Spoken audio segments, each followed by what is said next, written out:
the CBS Broadcast Center in Los Angeles, this is CBS2 News at 5 p.m. Cars and trucks smashed and gridlocked for hours on one of the Southland's major freeways. Take a look at this, a massive pileup in the Cajon Pass. A lot of people were trapped in that mess, and it can be blamed on the fog. Yeah, it's all gone now, but the stories left behind are just incredible. That's right. CBS 2's Michelle Gili is live at the Cajon Pass right now with more of that video. Michelle. Teenagers in graduation gowns are among the victims. There was a funeral procession even stuck in this mess.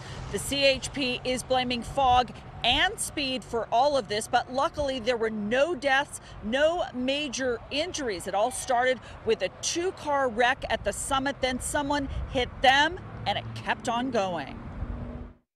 I got off the road, we kept hearing more cars crash behind us, just bam, it was nuts.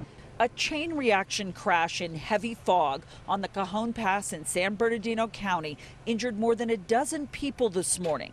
The CHP found smashed up cars and trucks scattered across all four southbound lanes. Brent Davidson hit the car in front of him. We were cruising slow because of the fog, and then suddenly there was a wall of stopped cars, and we got hit, and everybody got hit, and it was a nightmare.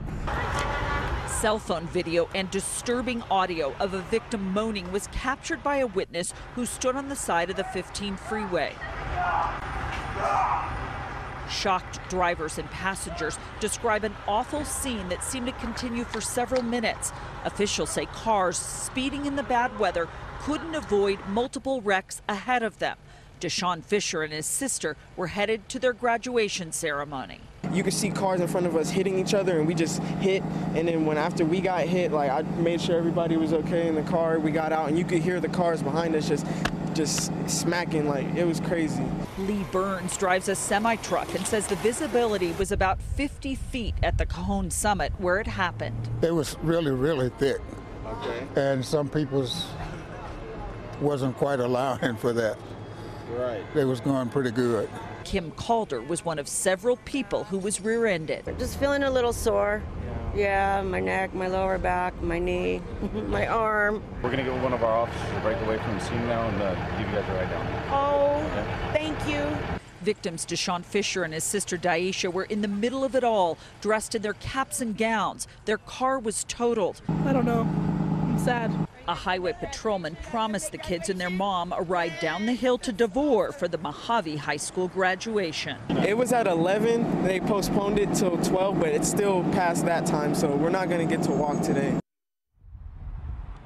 Now, that brother and sister unfortunately did miss walking on stage, and we know of at least one other teenager who was stuck in the mess, and she wasn't able to get her diploma in front of the crowd either. I'm going to step aside and show you the traffic now. These are southbound lanes of the 15 moving into San Bernardino, still slow and go. The good news, however, that fog bank finally lifted a couple of hours ago.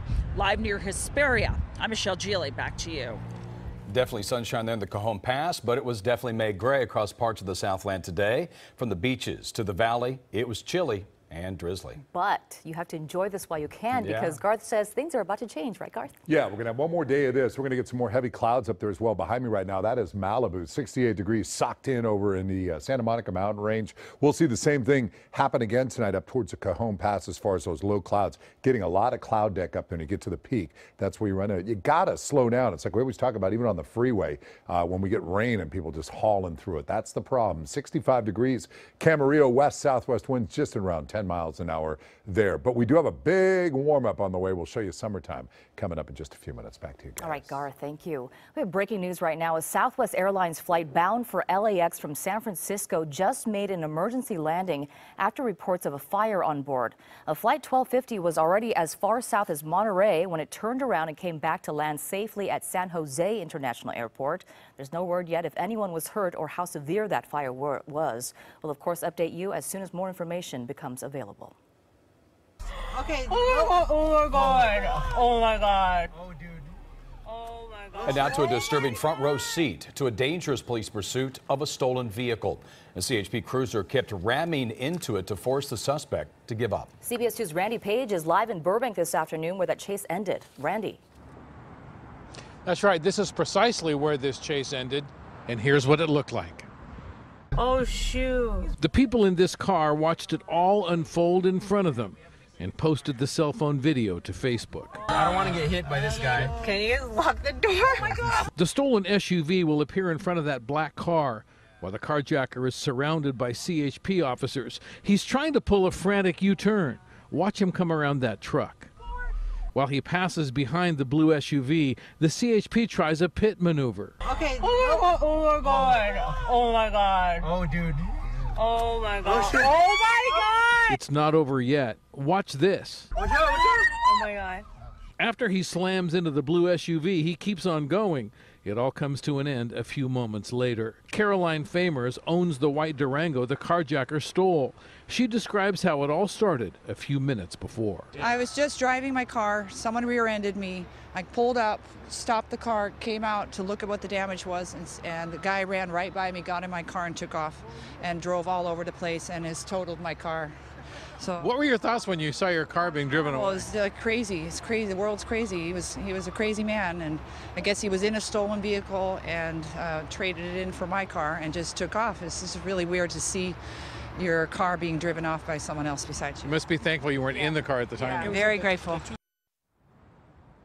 The driver is in custody and there were no injuries. Jeff?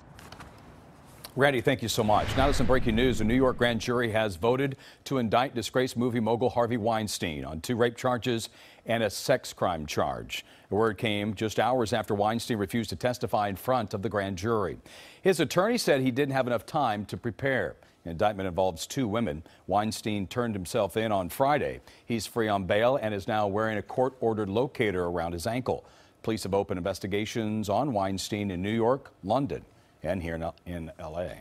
The Consulate General of Mexico has now teamed up with the Anti-Defamation League to respond to what it calls a tide of hate crimes and discrimination against the Mexican community. Today, the 2 groups held workshops at the consulate in L.A. to help train employees on how to recognize and deal with hate crimes against the Latino community. That this workshop will help the Mexican, Hispanic community to keep fighting and keep defending ourselves, our rights. The Anti-Defamation League cited white supremacist groups and even President Trump for helping foster racism toward Mexicans. Well, the lawyer for Stormy Daniels has withdrawn from representing her in New York. It came just hours after hearing from President Trump's attorney, Michael Cohen. Now, Cohen's attorneys told the judge it will take them until July to comb through all the files and phone data seized by the FBI. The judge gave them a June 15th deadline. Now, Cohen's attorneys also wanted Daniels' California lawyer prevented from having a formal role in that case. I think Mr. Ryan and Mr. Cohen are very concerned and almost desperate to keep me out of this case because they don't want me speaking the truth. They don't want my client bringing the truth to the American people. Avenatti demanded the release of Cohen's recordings of what he calls the Trump tapes. Well, we are less than a week now away from the California primary, and all eyes will be on the 48th district. That's right. After nearly 30 years in Congress, Republican Representative Dana Rohrabacher is trying to keep his seat. CBS2 Orange County reporter Stacey Butler shows you why it's a hot race. Because Rohrabacher can't defend his failed 30-year record in Congress. As Republicans fight each other over their shrinking turf in coastal Orange County. Politician Scott Baugh, Washington's so corrupt, he'd fit right in. Hungry Democrats have their eyes on the prize, a finally vulnerable 48th congressional district seat, and they're fighting each other to get it. Hans Kierstead, not just wrong, preposterous. Don't be fooled. Only Ruda, hardly truthful. It's the kind of mudslinging you'd expect when the stakes are this high. We're talking about a county that has red roots turning blue. And for the first time in 30 years, Dana Rohrabacher's seat in Congress is not a sure thing. Our district has been declared the most likely district to flip to blue in all of California. Dana Rohrabacher's been here 30 years, and he's passed 3 pieces of legislation in those 30 years. Dana Rohrabacher has come under fire for his questionable ties to Russia and allegiance to President Trump. Opponent Scott Baugh says Rohrabacher has stayed too long in Congress. It's time for a change. The way Rohrabacher sees it, his conservative stronghold is unshakable and his Republican opponent defeatable. He's made lots of money as a lobbyist all these years, and I am one of the relatively more poor members of Congress. However, I think that I represent the values and the policies that my people believe in, and so I'm very confident in this election. Some argue Democrats are so desperate to win they can't decide who to endorse. The state Democratic Party endorsed Kierstead, but the Democratic Congressional Campaign Committee endorsed his opponent, Ruda. The National Democratic Party is backing us. And there are so many Democratic challengers that they may split the vote before they even head to the primaries. And the Republicans have the same problem. Only the two highest vote getters will make it to the November ballot. This is a Republican seat. It'll be a Republican seat, and I fully anticipate that Dana Rohrabacher and I will be in the general election facing off against each other. In Santa Ana, Stacy Butler, CBS 2 News. And for more information on the upcoming elections, you can visit our website at cbsla.com. Well, did a sleep drug make her do it? Roseanne Barr back on Twitter today. Her explanations for that racist tweet that ended her hit show. Also, new concern about Tesla's autopilot feature following a crash in Orange County. Why some safety experts say the company isn't being honest with drivers. And Kim Kardashian goes to Washington while she was meeting with President Trump's son-in-law, Jared Kushner.